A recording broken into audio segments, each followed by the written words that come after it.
This is Pet Life Radio. Let's talk pets.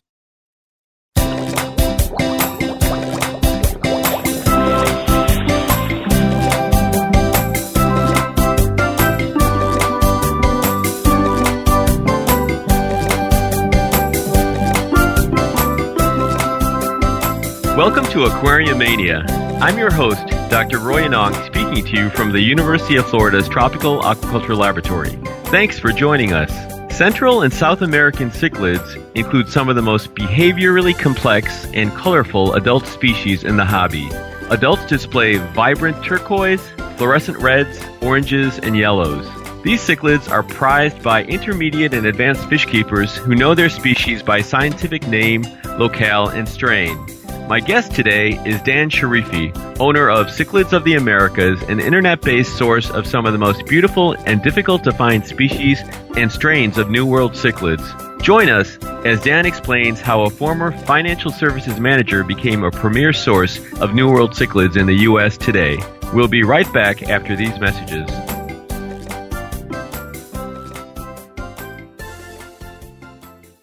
Molly, here's your dinner. Zeus, that's not your food. Don't let that happen to your precious cat. Elevate your cat's eating experience with the Cat Tree Tray. The Cat Tree Tray keeps your cat's food off the floor and conveniently located on the cat tree. It's the perfect way to eat. It's a beautiful wrought iron tray that easily attaches to your cat tree and keeps dogs and other critters out of your cat's dish. A must for multi-pet households. There's a 6-inch tray for large bowls and a 4-inch tray for smaller bowls. Purchase your Cat Tree Tray today. Go right now to cattreetray.com. That's cattreetray.com. CATTREETRAY.com.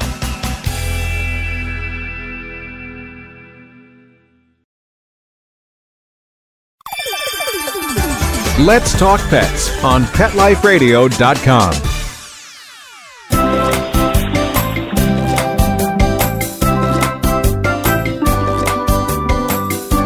Welcome back to Aquariumania on Pet Life Radio. My guest today is Dan Sharifi, owner and operator of Cichlids of the Americas. Hi, Dan. Thanks for joining us today. Thanks for having me, Roy. So, I've had a chance to visit your place. You've got a lot of really amazing, incredibly beautiful fish. Want to kind of get to know you a little bit for the listeners. So, and I'd like to ask some of these, how you got into the hobby, et cetera, sorts of questions. So let's start with, what was your first fish and your very first aquarium? So my first fish and my first aquarium was back in 1978. At the time, I was living in Argentina, and I had a carnival goldfish that I had won. And I had a really hard time cleaning the tank as I was a kid. So we had a pool out in our backyard that was fairly dysfunctional. So I decided to throw the fish in the pool and see what happened. And at the time, the fish was probably around 1.5 inches or 2 inches. And lo and behold, about a year later, in a dirty pool, I spotted about a 8 or 10-inch fish, and I think I was hooked right then and there.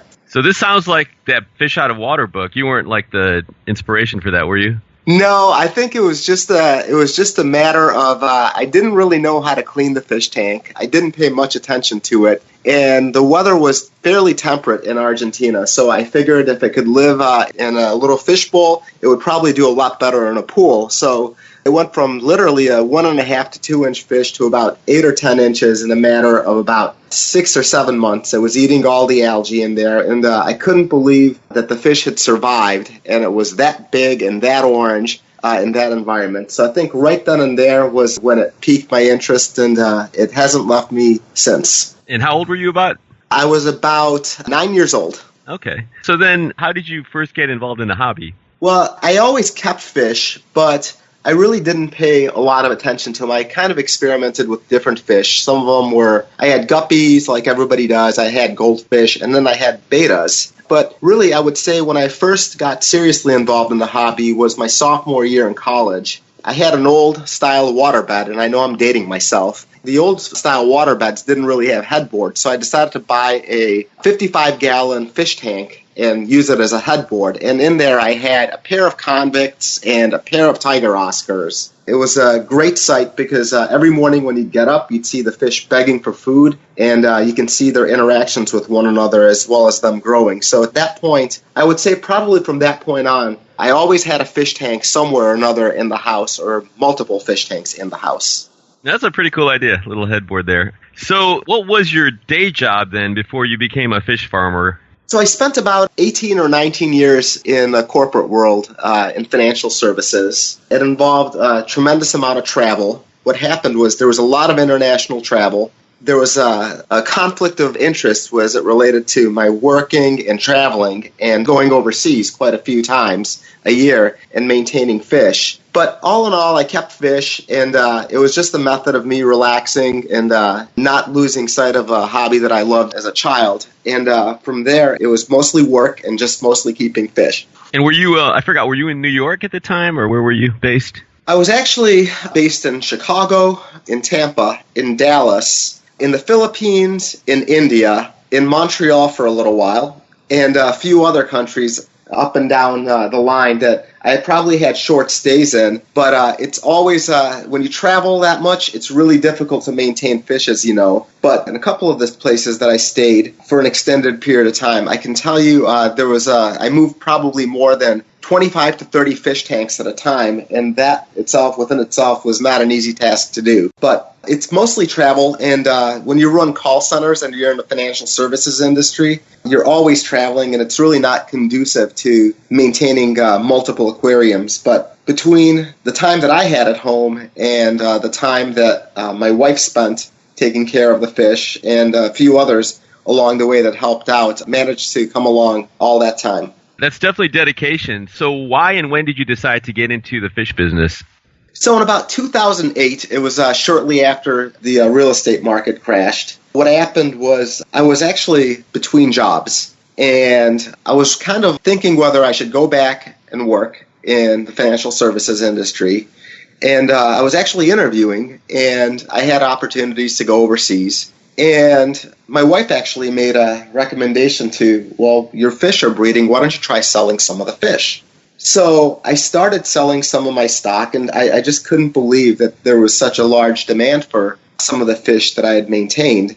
And from there, we never really looked back. We just started raising more and more different kinds of species, and it was a situation where I really couldn't breed enough of the fish that I had. And it was the first time I would say that in my mind it was a viable business to sell fish and do something that I really enjoyed and that I was passionate about. Well, that's a great story. So obviously there's so many different fish in the hobby. Why cichlids, and why specifically New World cichlids? Well, I think the one thing about New World cichlids is that it's very, very easy to get hooked on their behaviors as it relates to parental care, as it relates to their interaction. And there's a lot of fish in the hobby to choose from, really, as you mentioned. But I think what separates New World cichlids from most of the other fish is that, first, they don't grow to an abundantly large size. Some of them get over 12 inches, definitely. But there's not a lot of New World cichlids that get so large that they're not capable to be maintained in an aquarium. Yet the one thing that's really interesting about them is even from the smallest New World cichlids that are 2 inches fully grown, all the way up to the ones that are in excess of 12 inches, they display the same parental care, and they have great personalities, and they make great wet pets. So what was the hardest part of getting the whole business started?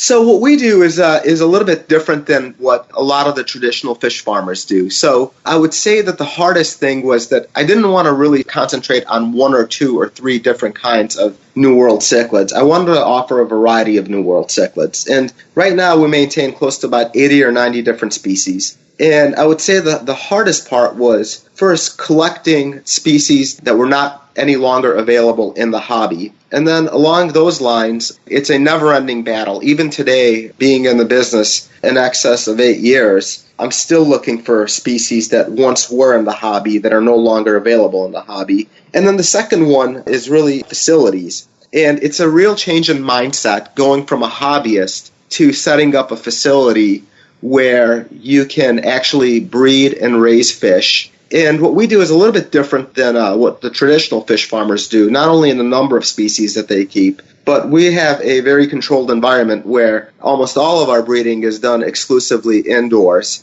so that there's no hybridization or cross-contamination of species. That's pretty amazing, and I know you've gone through a couple of facility changes. What countries do most of your fish come from? Most of my fish are actually Central Americans. I do have some South American cichlids, but most of them actually come from Mexico. I'd say about 70% of my fish come from Mexico. There's also fish in my collection from Nicaragua, Costa Rica, Panama, Colombia, but the majority, I'd say, are from Mexico, and that's atypical because if you look at Mexico, I'd say about 70% of the cichlids that are out in the hobby right now, of all New World cichlids, are probably found in Mexico. And you obviously have had to go to Mexico and some of these other places. Do you have a favorite story or interesting anecdote about any of the collecting trips or meetings with new suppliers? Yeah, I think anybody that actually is involved with New World cichlids at some point or another makes a couple of collecting trips. What I can tell you about them is that while they sound very glamorous, they're usually very tedious, and it's the majority of the time is spent searching. But I can tell you that a few years back we were in Belize, and we were looking for a particular species in Belize, and it's called a synspilum.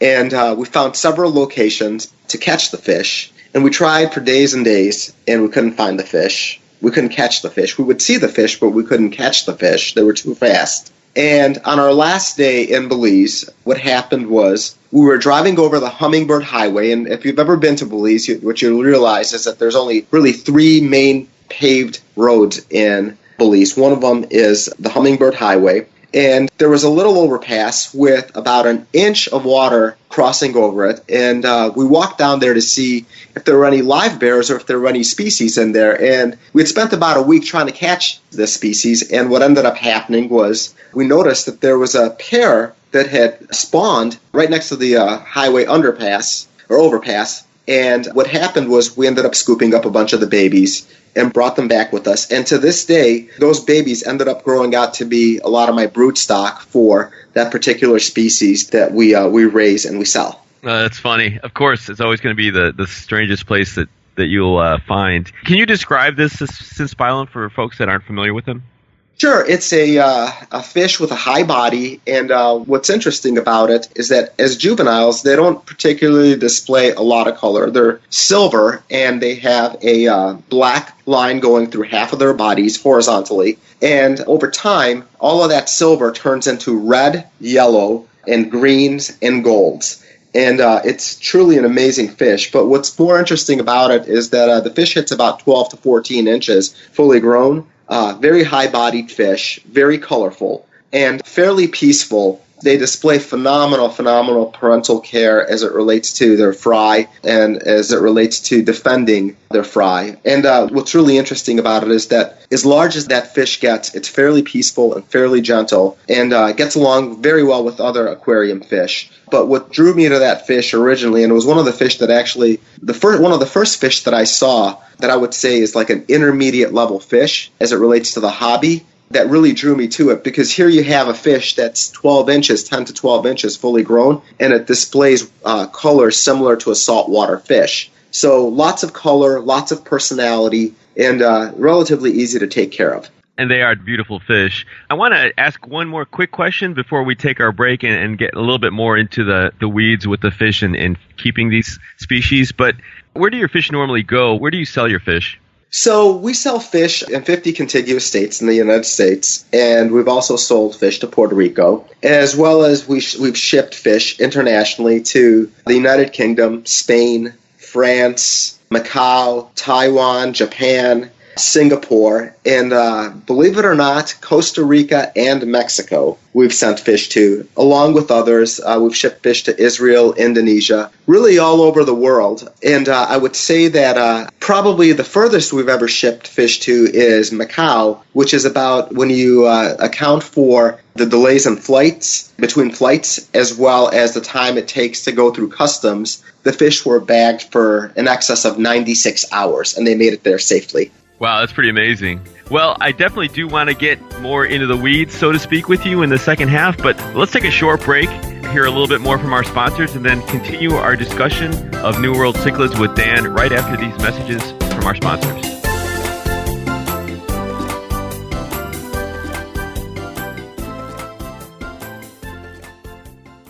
Does your dog itch, scratch, stink, or shed like crazy? Come to Dynovite for help. Order a 90-day supply of Dynovite. Dynovite for life. Pick up 2 tubes of Doggosuds. Get the 3rd tube free. Peppermint, tea tree, lavender, Doggosud shampoo. Made with all-natural coconut, jojoba, aloe. Great for healthy skin and soft, shiny coats. But no itchy, harsh chemicals. Lather up, rinse away. Try Doggosuds. Buy 2, get 1 free. At Dynovite.com. DINOVITE.com.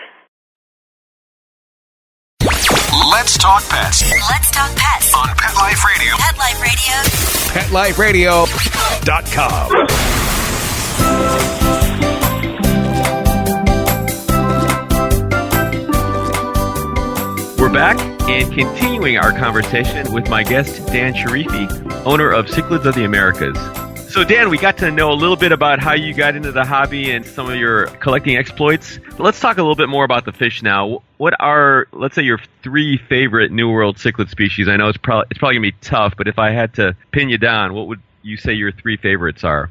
So I would say that I have an affinity towards more of the riverine species, fish that live in fast-flowing waters. And the 3 species that actually interest me the most, one of them is a fish called a Theraps irregularis. And I'll describe the fish for you. It's fairly shy fish when it's a juvenile, but the fish hits about 12 or 13 inches, and it's a very elongated body. And while the length is 12 or 13 inches, it seldom gets higher than 3.5 or 4 inches in height. And again, similarly to a lot of the Central American cichlids, it's a gray fish when it's a juvenile. But when it hits about 4 inches, you'll start seeing colors appearing on it. And the colors that appear on it are yellow, orange, green, blue, purple, red, black. And it's just a variety of colors. And it's literally like looking at a fish that's painted like a rainbow. They're fairly secretive when they're young. But what really interests me is that about this fish is its parental behavior, and just when it's in breeding colors, it is just a sight to look at as far as how many colors the fish displays. The other fishes that actually interest me are 2 fish that are also riverine species. One of them is from Panama, and the other one is from Costa Rica. One of them is a Tomocicla tuba, and the other one is a Tomocicla esfrasi. And the tuba and the esfrasi are both closely related. One of them is found, Costa Rica has the tuba, and Panama has the esfrasi. And again, these are 2 riverine species, very fast-moving fish, elongated bodies. The tuba is green, black, red, and white, and it's got a black mask over its head. And the esfrasi, I would say, is arguably one of the prettiest Central American cichlids. And it was actually discovered, esfrasi is actually an acronym for Association France Cichlid. So they took the first 2 letters or 3 letters of each word, and they created the species esfrasi, or named the species esfrasi. This fish is got a gray undertone, but the colors on the gray undertone are bright orange and bright black. So what happens is you have a gray and orange fish with black peppering all through it. And very rare fish, very easy to keep, and again, displays phenomenal parental care, and quite a sight to look at in an aquarium. Those are definitely beautiful fish, and I guess compared to the Africans, these guys have kind of a mixing of colors and sort of much more fluorescence than maybe some of the common African cichlids people are used to. Would you kind of agree with that? I would agree with that. I think one of the things with the Central Americans is while you have different kinds of cichlids, some of the old world cichlids, their behavior is a lot more secretive. And one of the things that really is interesting with Central American cichlids is that they're not shy about their behavior, whether it's breeding or whether it's asking or begging for food, or whether it's displaying themselves in order to protect their territory. And where you have smaller fish, I think they tend to be a little bit more secretive. But as it relates to most of the Central American cichlids, they're certainly not shy about displaying their behavior. They're certainly not shy about showing you what they want, whether it's food or whether it's for you to back off their territory. And I think that holds true from the very smallest species all the way to the very, very large ones that are available in the hobby. So what are some of the different breeding strategies that New World cichlids use, or are they all fairly similar? This is a question that I get from a lot of people. How do we breed this fish, or how do we breed this species? And ultimately, it's an answer that I always give them, and it's probably not the answer that they're looking for, but it's if you listen to it carefully, it's probably the most clear and concise answer. And what it is at any given point in time, we probably have no less than 30 or 40 pairs of fish breeding in our facility. And as odd as it sounds, I don't ever set out to breed fish. What we always try to set out to do is to create an ideal environment for the fish so that it does what naturally comes to it. So one of the big mistakes that a lot of people make is they buy one female and one male and they expect breeding to occur. And while that works sometimes, it really doesn't work the majority of the time. So whenever we breed, what we do is we give ample space. We make sure that their dietary requirements are met. We give them clean water. And what we do is we try to establish the best environment for the fish to thrive in. And when you do that, the end result is breeding. But what's most important is making sure that you give an environment to the fish that's comfortable. So I would say that a lot of the breeding strategies that we use is just really in making sure that our water quality is adequate, making sure that we're feeding them a balanced diet, and making sure that there's ample number of fish in both sexes so that what comes naturally to them occurs. So when you mention ample number of fish of both sexes, are you saying, do they breed as pairs, or how do they kind of do it on the kind of fish level? Most of the fish that we have, what we'll do is we'll start out in colonies as juveniles from anywhere from 12 to 15. And what happens is as they grow a little bit larger and they're in excess of 3 to 4 inches, what we'll do is we'll typically pair out some of the males if there's an excess number of males. And we'll typically run at a 2-to-1 ratio on females to males. And we make sure that there's plenty of territory for the males to defend a specific territory and to court a female. And from there, it's really just letting nature take its course. But as you can imagine, the more choice that the males have as well as the females have in picking a suitable partner, the higher likelihood you have of getting a successful spawn. Gotcha. So it's actually like people don't really want arranged marriages, kind of that deal, right? It's exactly like that. All right. So which of the fish would you say that you have are your best sellers? So that's a real interesting question, Roy. And I would tell you, as peculiar as it may sound, the fish that sell in particular areas, in some areas, certain fish sell, and in other areas, certain fish don't sell at all. So let me give you a perfect example. Like in the United States, there seems to be a large desire for what I would call wet pets. Most of the customer base in the United States wants a fish that is going to grow rather large, that is going to be interactive, and a lot of the times, while people buy fish from me, they may buy 6 or 8 of one species, and what will happen is they're really looking for the most interactive fish in the aquarium, and those fish typically happen to be anything in the Amphilophus complex, which is common red devils, Midas cichlids, dovi, Parachromis dovi, a Colombian fish called a Cacataia umbriferum, which is a big blue fish. And most of these fish that sell in the United States are fish that typically get larger than 12 inches. They're very colorful, but what draws most of the U.S. customer base towards it is the fact that they're very, very interactive. They act like a wet pet, and it's almost like having a cat or a dog in an aquarium. The fish will come up and defend its territory. The fish will beg for food, and they're typically very colorful, but very, very large. When you go to countries like the EU and in Europe, it's a little bit different because, and I would imagine it's because in Europe you have smaller homes and you have a lot of people living in smaller spaces as opposed to the United States. What you'll see is smaller tanks, and they tend to buy smaller fish that end up being similar to not larger than 5 or 6 inches. And some of those fish are riverine species like Theraps lentiginosum, Theraps ceruleus. A lot of fish in the firemouth, Thorichthes family or complex. And these fish typically tend to be all in the 4 to 5 to 6 inch range. Some of them are elongated, some of them have higher bodies. But I would say that the complexity and the rarity of the fish is a little bit larger than what's requested in the United States. And they're not as interactive. They're a little bit more secretive. But I think the markets are different in the sense that what I see in the European market is there's a bigger desire to breed fish as it relates to the hobbyists, as it relates to the challenge of breeding that species. Whereas in the American market, there's a larger desire to purchase a fish that is more like a pet. And then Asia, really, the species that they look for are the real hard-to-find species. It doesn't really matter what the size is or how aggressive they are or how colorful they are. I think the Asian markets really look for fish that are very rare, unseen in the hobby, or seldom seen in the hobby. And I think it's primarily for resale.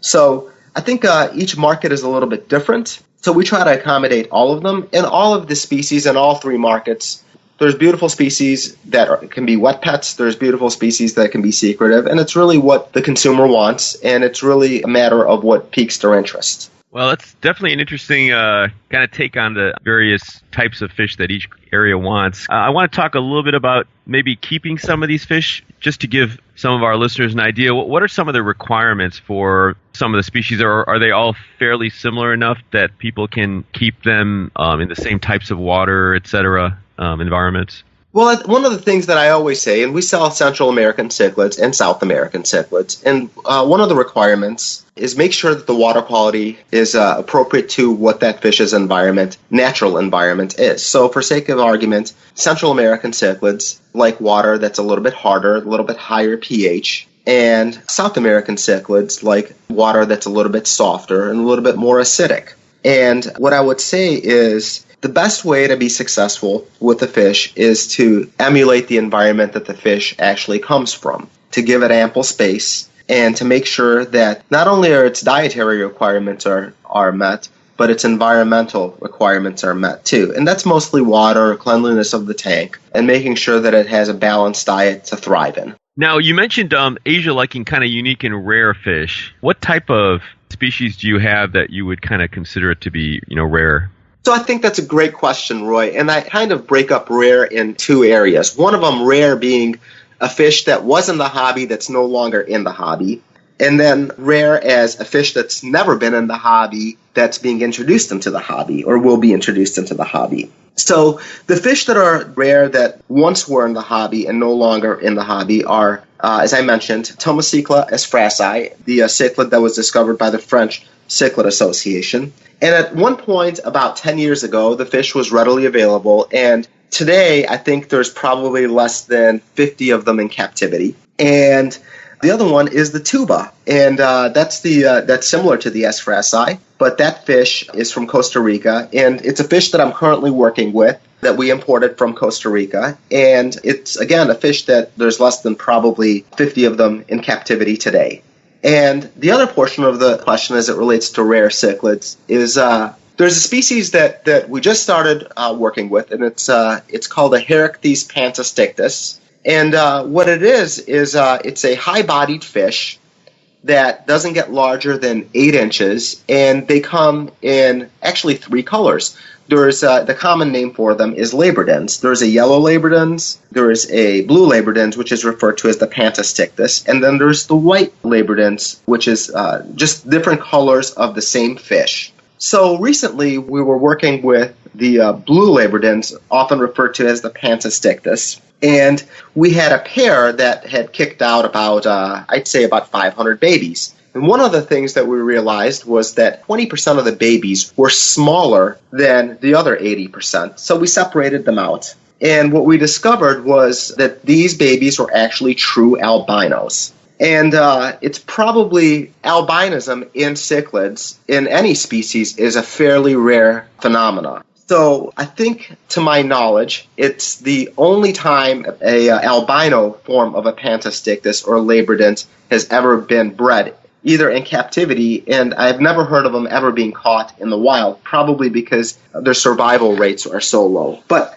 these two fish that happen to be brought in from a collection trip, one of them or both of them had the albinism genetic trait. So the fish are now about 2 inches, 2.5 inches, and we're actually getting ready to publish an article in Tropical Fish Hobbyist regarding the fish itself, as well as the process we went through to breeding and separating the fish, and what it looks like, chronicling how the fish looks like. And we have about 200 of these species, 200 of these fish that are now about 3 to 3.5 inches. And it's truly an amazing fish, completely albino. And we're interested in seeing what the next generation of this fish actually looks like. Yeah, it sounds fascinating. I'll be definitely interested in seeing the article when you finish. So going back to maybe some of the fish keeping questions, can people keep species together, and what about numbers of the same species? What are your recommendations on that? I think for an aquarium, I think it really depends on what the objective of the hobbyist is. For a community tank, it's absolutely fine to keep fish together, certain fish together.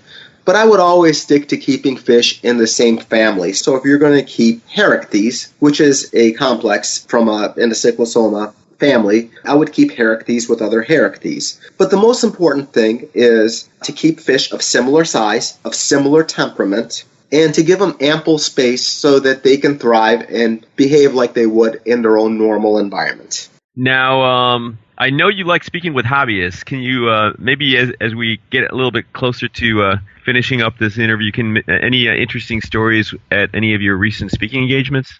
I can share a lot about in terms of what some of the things that I've been asked is, and I've spoken in the UK. My last speaking engagement was at the East Anglian Cichlid Group. And one of the things that I realized is that as hobbyists in the United States, we're very fortunate because we have a lot of things at our disposal that are not available in other countries, such as medicine. So something as simple as products to clear ick, it's very difficult to come by in foreign countries because of their rules as it relates to medicine to treat fish. But I would say that the most commonly asked things that pop up are feeding questions, aquarium questions. And what I always say is, if you're interested in having a fish that's 10 inches, you should buy a fish that's 10 inches. If you're interested in having fish that are smaller, you should buy fish that are smaller.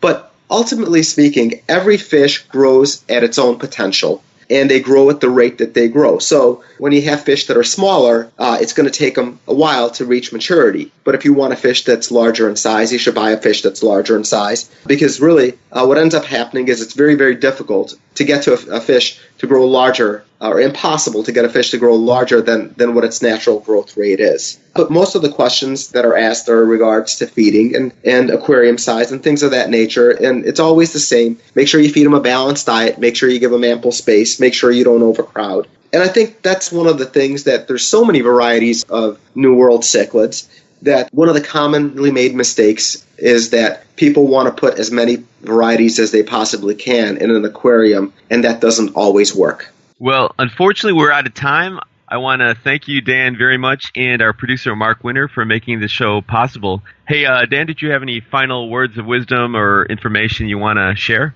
Well, thank you very much for your time, Roy and Mark, for having me. I look forward to this opportunity to share my thoughts as it relates to the hobby. And my website is cichlidsoftheamericas.com. And if you want to look at some interesting fish or just some interesting fish pictures, please feel free to visit my website. And again, thanks a lot for your time. And I look forward to speaking to you again in the future. Thanks very much, Dan, again for joining us. So please be sure to check out Dan's Aquariumania webpage. And the links also for his Cichlids of the Americas webpage will be on his Aquariumania bio page. I encourage all of you to visit my Aquariumania blog on Pet Life Radio, and hopefully we can maybe try to get some pictures from Dan to include there. Also, if you have any questions, comments, or ideas for a show, email me at drroy@petliferadio.com. That's DrRoy@petliferadio.com. Until next time, please visit your local aquarium stores and keep your tanks clean and your fish healthy, and definitely consider setting up a tank of New World cichlids with some of Dan Sharifi's fish. Let's Talk Pets, every week on demand, only on PetLifeRadio.com.